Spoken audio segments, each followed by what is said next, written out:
and welcome back to Storytime with Alex. We are now on chapter 12. It's all coming to a head of From Allbyon to Britannia, Book 2, The Last Witch of Old Allbyon by Brandy Pearson. It is Holy Innocents' Day. This chapter is called Holy Innocents' Day, The Tunnel and the Bridge. I may be chasing the sun around a bit, so let's see how this goes, but sit back and relax and I'll begin. When I woke up, it was snowing. Any other year it would have been thrilled and slightly irritated that it had not snowed on Christmas Day, but this year it seemed a lot less important, though it worried me that Ruth would not be able to come over. Although we were not boyfriend and girlfriend, despite what my parents might think, we had shared this great adventure and had become really good friends because of it. I was also worried that Mum would use the snow as an excuse to stop me coming along. I knew how worried she was that this was dangerous. There had been hours of discussion about what we were actually going to do. We could not prevent them going down the tunnel. Despite a suggestion from Sebastian, we could not lock them up because it was illegal and, as they had guns, dangerous. There was discussion about going down into the crypt before them, but the snow made it very difficult to hide our tracks across the Browns' garden, and we would lose the element of surprise. Finally, it was decided to follow them down the tunnel and hope to disrupt them. Sebastian had gone back home and brought other books and papers, and was sitting at the table poring over them to see if he could find anything useful. Rose, on the other hand, was knitting and seemed unworried. If anyone asked her opinion, she would say that we would find out what to do when we needed to do it. She helped to calm some people down, but was irritating Sebastian, who would sigh loudly and rustle paper loudly. The plan was to meet at Miss P's and have breakfast together. Dad was in her kitchen cooking eggs, bacon and mushrooms and fried bread. He was very good at cooking breakfasts. He often cooked them as a weekend treat, though today did not have that jolly weekend feel. I think we had all spent the night imagining what might happen.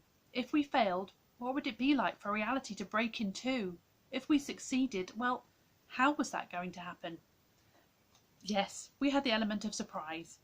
We had a real wizard and a real witch that the fraternity knew nothing about.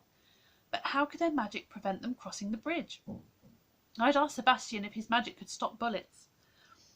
My magic is essentially pre-industrial. It doesn't work fast enough to stop a speeding bullet. A knife I could probably turn aside. It's more human.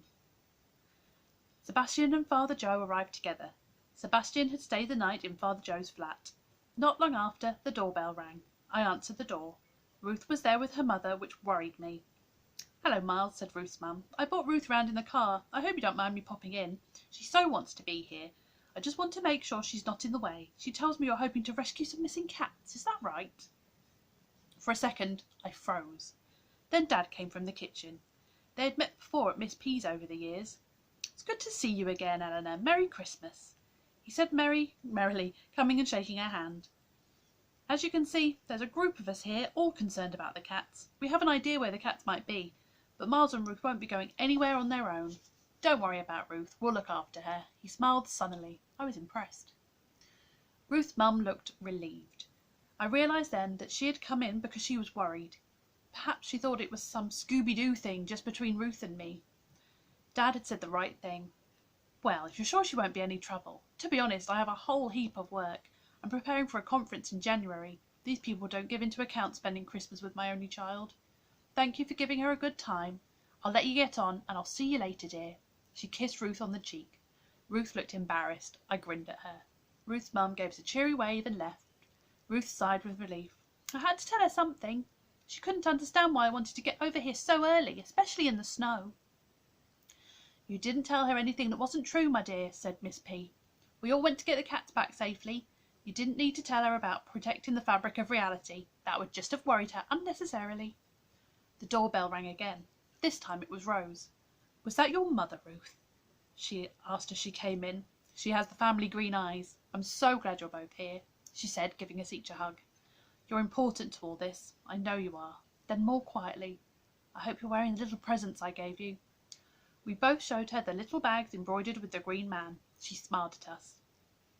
After we had eaten, including Ruth, who had only had cereal for breakfast at home, we all gathered around the table. "Okay," said Dad, "what's the plan?" "We're going to follow them into the tunnel," said Sebastian. "Therefore, we need to be able to spy on the fraternity and see them into the tunnel. So, What's the best way to do that? I was feeling a bit nervous with so many grown-ups, but it was Ruth who spoke up. Miles and I can get along that path behind their garden and spy on them through the fence, like we did last time. Then we can phone you when they've gone into the tunnel, I said. Good idea, said Dad. We don't want them getting any idea of what we're going to do. We don't want them spotting us before they get into the tunnel. Mum said, then the rest of us can get into their garden and get into the tunnel ourselves.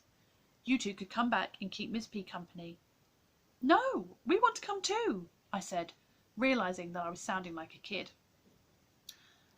I can see you're worried about them, Emily, said Rose. But it was Miles who first saw what was going on, and the pair of them came to see me when May could not. I believe it's important that they take part now. We don't know what's going to happen, said Father Joe gravely. If we fail, it will be as dangerous here in May's cottage as it will be in the crypt. There was silence. We'd spent so much time discussing this and that, I think we'd forgotten what we were trying to prevent. Then we should all be together, said Mum. You're quite right. But you two must stay at the back. I don't want you getting hurt if there are weapons. I was relieved, but also getting scared. Someone I know might get shot. That was easier to imagine than reality cracking in two. It was somehow more frightening. Dad went out for what he called a stroll, to see if he could find out where all the members of the fraternity were. He came back at about 11 o'clock to say they'd all seemed to have congregated at the Browns' house already. He'd seen the Christies with big backpacks on and waved to them. They'd waved back. It did not seem that they had any notion of what we know and what we're going to do. Ruth had bought her wellies in a bag, and we put our coats and boots on.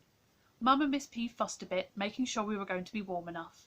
Wearing warm hats and gloves and swathed in scarves, we set off, trying to look like we were just going on a walk in the snow and not doing anything special. We went down Beacon Lane and through the back way into Albury Gardens, and then across and down Albury Road so that we would not pass the Browns' house. As a cover story, in case anyone should see us, we'd bought a ball. We threw it to one another a few times. When we eventually arrived at the entrance to the path, I lobbed it down the triangle path. "Oh dear," said Ruth quite loudly, "your ball has gone down there. We must go and get it." "Yes, we must. It was a Christmas present from my aunt." There didn't seem to be anyone about, but we followed our plan anyway. Then we set up up the path. It was harder work with the snow covering everything. When we pushed through the brambles, the snow would cover us, and when we had to duck down and burrow through, it would get in our eyes, down the backs of our necks, and even in our mouths. This made it much more difficult to keep account of which gardens we had passed. Luckily, we recognised the broken board in the Browns' back fence. We pulled it to one side and peered through. Then we had to wait. We wanted to get on with the action, even though we did not know exactly what the action would be, but we had to sit there as quietly as we could and wait. It was not long before we began to get really cold, but we didn't dare move around too much. We did not want to blow our cover. Eventually, though it was probably only about a quarter of an hour, the back door of the house opened and the fraternity came out. When they were in the garden, Mrs. Brown, who was the last, locked the back door. "Come on, dear," said her husband. "Don't worry about that. We're off to somewhere a lot better than this." "Well, I hope so," she replied irritably. "There's no harm in locking up." "Come on," said Mrs. Campbell. She was wearing a long fur coat and rather fancy leather boots. The others looked like they were going on a camping trip. With a flourish, Mr. Campbell opened the door of the summer house and went in. It might have been quite funny in other circumstances, as one by one the group entered the tiny summer house, but did not come out, like a silly comedy sketch on TV. If the stairway had not been there, they would have been very cramped inside. The last one in was Mr. Christie. He looked around the garden for one last time, then closed the door behind him. I got my new phone out of my pocket and texted my dad as arranged.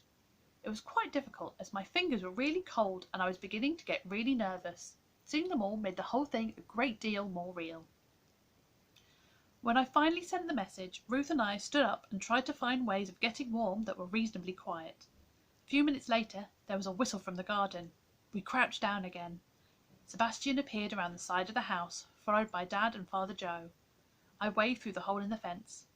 Then Mum came with Rose. Rose beckoned to us, and Ruth scrambled through the hole in the fence. I tried, but got stuck. Rose waved her hand at the fence, which seemed to wriggle, and the hole grew wider so I could get through.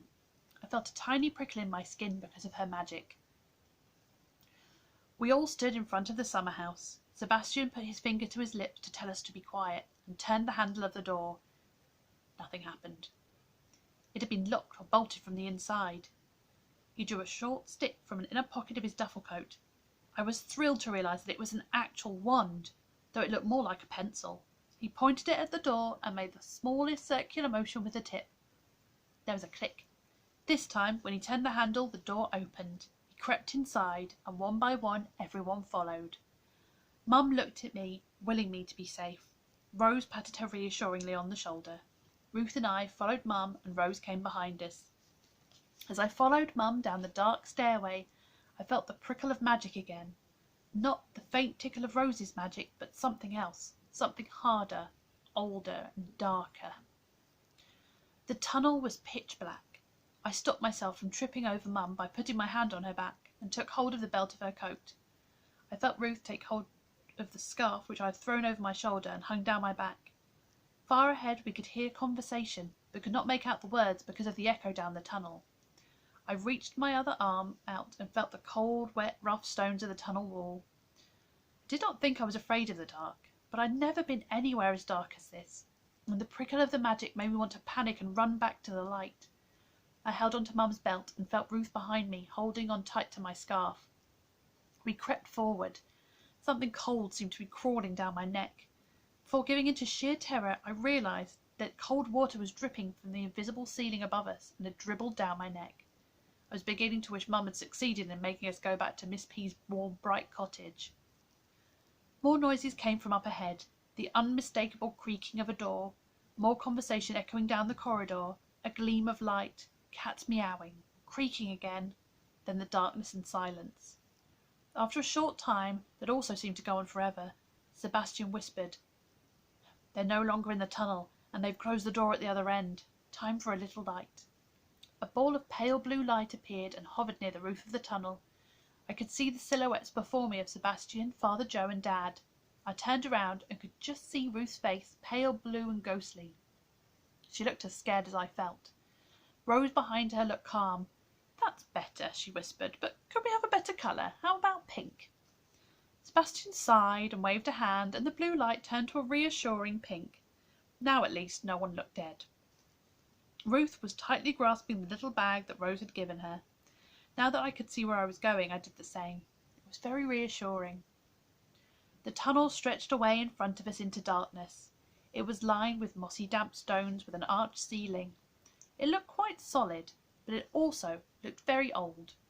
As we followed the light, walking as quietly as we could, I could see some stones that had been pushed out by tree roots from the earth beyond. It seemed to take forever to get to the door at the other end, and I was wondering what on earth, or under it, was going to happen when we reached it. In the dark, there seemed to be no space around us, and I felt closed in. Now I became more aware of the ceiling and the weight of the soil above us. Rose whispered, "Everyone breathe deeply, it will calm us down." I tried it, and it did help a little. When we finally reached the end of the tunnel, in the faint pink light, we could see an old wooden door with iron hinges and a latch. "Rose," Sebastian whispered, "we need some glamour here." Rose sang a quiet little song and gestured with her right hand. A green vapour appeared and began to weave itself around among us. "I'm going to open the door as quietly as I can," Sebastian continued, "and we're going to slip inside. Rose's glamour should hide us from them as long as they don't look straight at us. With any luck, they'll be concentrating on the spell to open the door. Miles and Ruth stay behind the grown-ups." I was not going to argue. Sebastian put out his light, and it was pitch dark again. As quietly as the old door would let him, he raised the latch and opened it. We could hear voices again and complaining cats, then were dazzled for a moment by the bright light within. One by one, we crept into the crypt. It was much bigger than the ruins above made it look. It was, thinking about it later, about 12 metres across, with a vaulted ceiling almost 3 metres high at the centre, supported by a ring of 6 stone pillars, each about a foot wide. On the opposite side from where we stood, there was a pile of rubble, the remains of the stairs that led up to the ground floor. The fraternity was clustered there. Mr. Campbell had a lever-arched folder bursting with pages in plastic pockets. Mr. Christie was manoeuvring a flat trolley upon which was a large cage holding 12 annoyed cats who were all meowing and yowling. I could make out Misty's high-pitched meow, the one he made when he was particularly cross. and Gremlin's deep rumble when he wanted feeding. There was a distinct sharp smell of cat pee. There were 4 litter trays piled up behind the pillar nearest to us, but nowhere to remove the old litter, which seemed to be in several bin bags against the wall, as well as a heap of empty cat food tins. Mr. Campbell glanced around and certainly looked at where we were, but did not seem to see us. He was silhouetted by the unearthly light that Father Joe had told us about, a light that was just there, between 2 of the pillars, not coming from anywhere we could see, a light as if from outdoors, but under the earth. I did not feel scared of it, but something inside me knew it should not be there. I breathed deeply, but quietly, to calm myself down. "Get the cats in position, Michael," said Mr. Campbell to Mr. Christie, and he pushed the trolley with the complaining cats towards the light between the pillars. Mr. Campbell started to chant words he was reading from the folder. Sebastian started to chant too, different words. The ghostly outline of a door started to appear between the pillars. It looked just like the door we had come through, but it flickered, faded, returned as Mr. Campbell made the spell, and Sebastian fought to unmake it. I watched, now holding my breath, to see if Sebastian would win. None of us had noticed Mr. Carter with his pistol. "I see you now, whoever you are," he called. He was staring straight at us and fired the pistol straight at Sebastian. The shot hit him and he fell backwards against the wall, yelling in pain. As he stopped chanting, the door became solid. Mr. Carter and several others dived towards it. Mrs. Campbell reached out and opened the door that had just appeared, and Mr. Christie pushed the trolley through. "We've opened the door!" Mrs. Campbell sang out in triumph. We were now surrounded by people with knives. Mum was squeezing me against the wall. Father Joe ignored the knives and knelt down by Sebastian. Blood was oozing from his shoulder through his duffel coat, which had been drilled with a round hole. Sebastian pushed him away and struggled to his feet. "Don't go through that door!" he roared. "You have no idea what you're doing." "Do you think because you stole our book of magic you can stop us?" Mr. Campbell shouted back. "We copied every word years ago." "It was my book of magic in the first place. I am Wizard Sebastian Jones, and every word of magic that you are using is mine." "But it doesn't work for you, does it?" answered Mr. Campbell. "If you really are the wizard who wrote this book, we know you can't get through, but we can." "Just because you can doesn't mean you should. You could destroy this world entirely." "Even if that were true, we're going somewhere better. We're going to Allbyon." "Not if we stop you," my dad shouted. There was something totally terrifying about all these grown-ups shouting at each other. Their voices were bouncing off the walls, and all I wanted to do was to crouch behind a pillar with hands over my eyes. There was a tussle I didn't see, and Father Joe had taken a knife from Mrs. Carter, but then Mrs. Campbell, who had crept around the walls, grabbed Ruth's arm and pulled her from behind Rose. Rose tried to pull her back, but Mrs. Campbell was very quick and dragged Ruth away towards the magic door. She held a knife to Ruth's throat. "I've been waiting all my life to find a world of real magic, and you, whoever the hell you are not going to stop me. You," she shouted at Father Joe, "put down that knife. You," she glared at Sebastian, "whoever you are, shut up. I will slash this kid's face once for every word you utter." Father Joe dropped the knife on the floor. "You hurt one hair of her head," said Rose quietly, "and you will regret it, whatever world you find yourself in." The menace in her voice somehow brought me back to myself, and I stood up. Mum was so distracted that she didn't notice me as I edged around the pillar away from her. "Frank, the next part of the spell!" Mrs. Campbell shrieked. Her eyes were shining, and she looked quite mad, quite capable of cutting Ruth with her knife. Mr. Campbell leafed through the folder until he found what he was looking for. He began to chant again. I retreated to the wall and started to edge along, trying to get closer to Ruth. Soon I had a clear view through the magic door. As he chanted, a bridge slowly appeared, starting from just behind the door. It looked strangely familiar as it gradually grew out over a black abyss. It was a footbridge over the motorway, but no lorries roared past underneath. The other end was lit by the unearthly light, but nothing was actually visible. Mr. Campbell continued to chant, and the bridge grew. "Michael, push the cats forward," ordered Mrs. Campbell, and Mr. Christie pushed the trolley out onto the bridge. The cats yowled unhappily. "The rest of you, through the door!"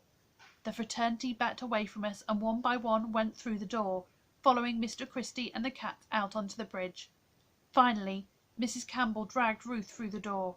Ruth grabbed hold of the door to stop her, but in her madness, Mrs. Campbell was surprisingly strong and yanked her hard. It was at this point that I completely lost my temper. Anger rose up inside me like a volcano, and I ran straight at her. She had closed the door from the other side, but I just pushed it open again. Far behind me, I could hear Mum and Dad yelling my name, but I just ran on. The fraternity had nearly reached the other side. Mrs. Campbell had picked Ruth up and dragged her across. I ran into them, and she dropped Ruth. And suddenly, without a sound or a flicker, we were somewhere entirely different, where the light that had been unearthly was just the light. I had a face full of snow. I wiped my face as I stood up. Ruth was scrambling to her feet. Mrs. Campbell, along with all the other members of the Fraternity of the Ancient Book, was gazing around and completely ignored her. She still held the knife, but seemed to have forgotten it. We were in a glade in the middle of a wood. Snow on the ground, snow on the tree branches. Mrs. Campbell, in her fur coat, said, "It's just like Narnia." Then she started to run around, looking all about her like a little kid that's never seen snow before. They were all yelling and running in wild excitement.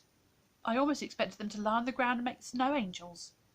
Ruth and I just stood there, looking at a green girl. And that is the end of that chapter. Has the world ended? What are they going to do? Come back and find out next time. Bye.